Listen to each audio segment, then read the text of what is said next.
There's been rumblings. Blink-182, Tom, they've been posting cryptic messages. Oh, he changed his Instagram bio. Oh, they're sharing pictures from back in the day. Oh, that doesn't necessarily mean they're coming back. It does, though, because Tom DeLonge is back. Travis, Mark, and Tom, they are back at it. They've released a new single titled Edging. They announced a new album. And they announced a world tour. I'm gonna break this up into some sections here, okay? What do I think about Tom rejoining the band after leaving in 2015? Listen, it's not Blink without Tom.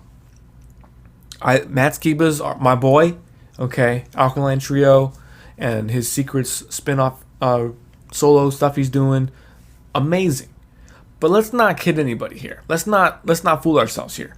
Matt Skiba was never really a full-time member of Blink. I mean, granted, yeah, they did 2 albums, deluxe or whatever. But, he's not really a main member. Tom is, so... He's just fine. Matt Skiba's going to be just fine. Tom shared the letter that he sent to Matt, thanked him for carrying on the band while he was out. But when it comes down to it, Tom is the band, dude. Mark's always held it down for Blink. They both did their solo stuff. Now they're coming back. They all recognize how stupid it is to break up over another member wanting to do side solo stuff. Just that's like, think about that. Back in the day, they broke up the first time because they were cheating on each other with side projects. And now look at Travis. He's fucking taking over the trap hip hop, pop punk rock, fucking rap era with all these rich teenage boys like Lil Huddy and all them. They want to be pop punk artists now. So like, let's get Travis Barker on there and Landon Barker's friends. So like, let's just do a pop punk record and you can put your dad can be the drummer. So Travis is doing his own thing, got his own label. He's drumming in all these artists' records, and he's getting money from all those artists because he's playing on the drums. He not only does he record the drums, he owns the label too. So that motherfucker's smart. Getting off topic. What do I think about Blink coming back? I'm down. I was kind of like accepting the fact that Matt was in the band and Tom was doing Angels. He just put out the Angels album. I saw Angels in 2019, right before COVID. Saw Angels and Airwaves at the Marquee in Tempe. Great show, great venue, super small. A few hundred people in there. That's what I think the Marquee does. It's just a very intimate setting. So, what do I think about this world tour? Everybody on the internet tried to get these pre-order tickets, but most people found out the floor seats because at Ticketmaster, floor seats are like $1,000, nosebleeds are like $300. What the fuck? Ticketmaster, fucking Live Nation. Everybody's tagging Blink like, what kind of punk rock show is this? I gotta spend like a whole check, on my ticket. I got bills. Like, people are like upset. And we don't know if that's going to remain the case with the ticket situation, because as of now, we're still in the pre-sale part of the ticket launch. And the pre-sale sold out. Tickets aren't even on sale until Monday. So I don't know. And Tom he put a post on Instagram saying, like, this isn't Blink. We're going to figure it out. But then that post is no longer available. I don't know what's going on. I was super hyped to see them. But it's not happening. It's not happening. I got a Blink tattoo. I'm a diehard fan. I've seen Blink twice. I saw Blink in 2011 when Tom first got back together with the band for the Honda Civic tour. I saw them, and then I saw Blink in 2016 with Matt for the California release in Phoenix. I saw them there, and I was hoping I could see them again this summer. But I'm not paying $1,000 for floor seats, and the only way I'm going to see Blink is with a pit in front of the stage. I'm not going to do nosebleed seats for a Blink show. It's just not happening. So I'm probably going to end up seeing them on the When We Were Young festival in Vegas next year. There's a lot more bands. $250 a ticket, I'm pretty sure. If I can scoop those before they sell out. Don't know yet. So that's people are upset about this ticket thing. And, it is what it is. They're a huge band. Tom hasn't been in the band in years, so they could expect the shows to sell out, but I don't think even the band was expecting the tickets to be that expensive. So how involved are they when it comes to that? Is a good question. They are on Interscope Records, so I don't really think they have a choice in the ticket prices. Yeah. So that's that part of this thing. What do I think about the new song? The video and the aesthetic, the promo pictures so far. The promo pictures. It reminds me of Dude Ranch with they're at a carnival in this video, and the photos are from them at a carnival.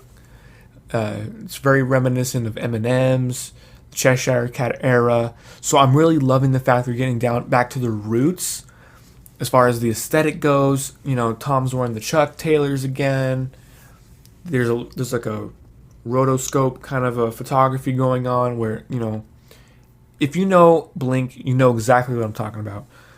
The way they frame their pictures, it's back to form for sure. Now the songs, I don't know what is going on. It's definitely bringing in the Angels and Airwaves and Plus 44 and all that stuff into this.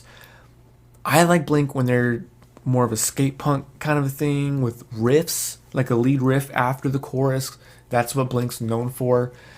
But with this last era, last two cycles from Blink, they have been more lyric based and lyric heavy over the riff. They're not having there's no underlying melody after the chorus anymore. The lyrics are more playing the lead melody, and as far as the guitar riffs are concerned, it's definitely more rhythm based now. They still have that duality with the rhythms and the harmonies, but when it comes to the riffs, like Damn It, like What's My Age Again, like they all have these kind of riffs that Blink is known for, and I think this song Edging doesn't have that, and that's good or bad depending on what kind of a Blink fan you are. I like this song specifically because Mark and Tom are now singing. They're both on the song, alternating between verses. They're both on the chorus. They're harmonizing again. They nailed that part from the Blink, like from that angle. My only criticism as a guitar player, this song is going to be very boring to play along to. That's why I like playing Dude Ranch. The whole album for a guitar player is sick. You have to be on point to play that though. So I would imagine they're writing these songs because they're like, look, listen, we have to play these live, and I'm not writing anything fast like that anymore.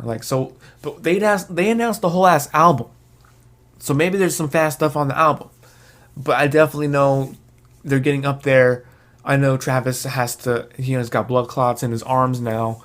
I don't know how skate punk they're gonna be from going forward. They still might have that vibe and aesthetic, but I think they're definitely going to pare down that sound. Even after Dude Ranch, when Travis came into the band, things slowed down.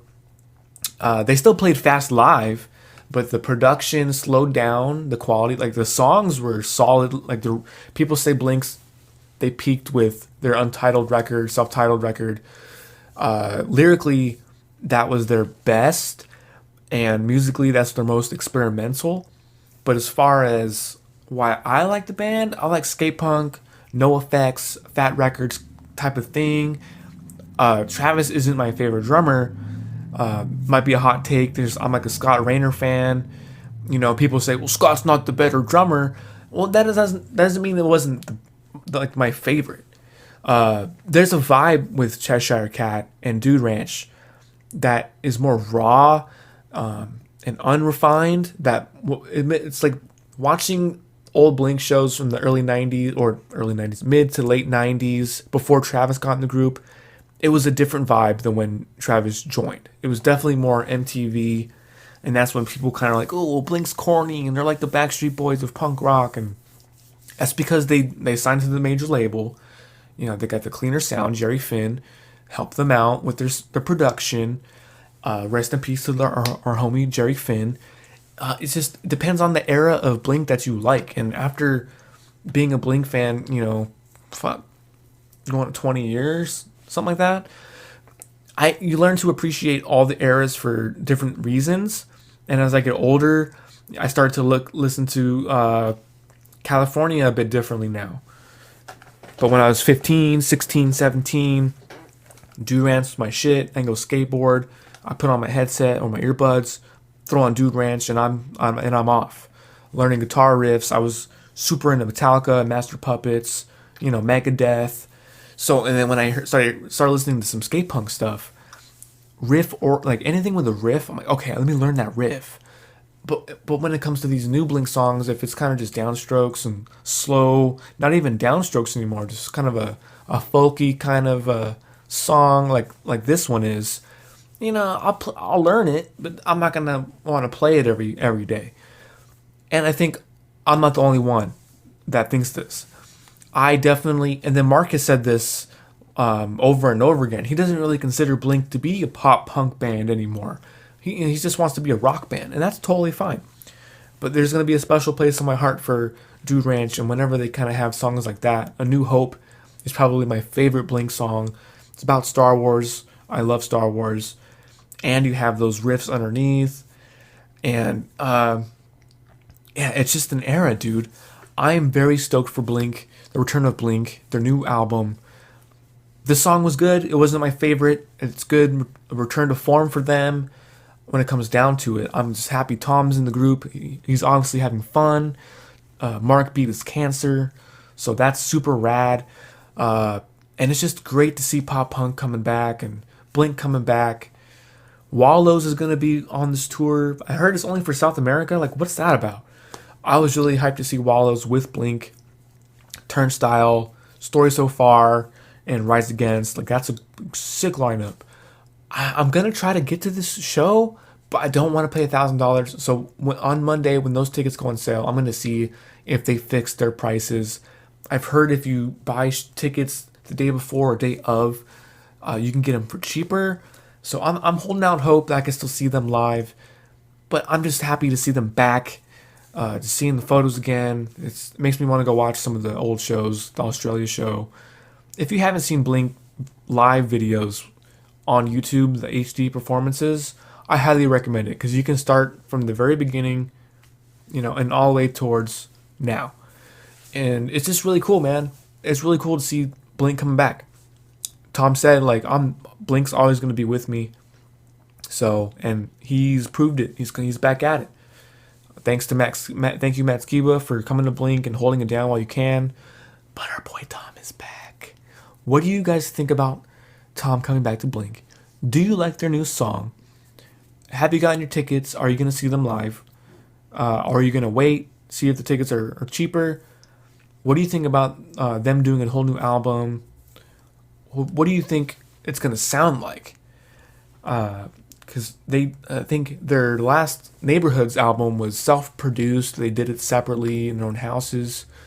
And now, I don't know if John Feldman is going to help them produce still, or if they're getting somebody else. If John Feldman comes back and we get some California, or what was their last album? 9. I didn't like 9 as much as California, but if we get that type of production, that level of production with Tom, we're in for a treat, guys. I kind of hope they do a more unrefined sound, but I don't know if they're going to do it. Anyways,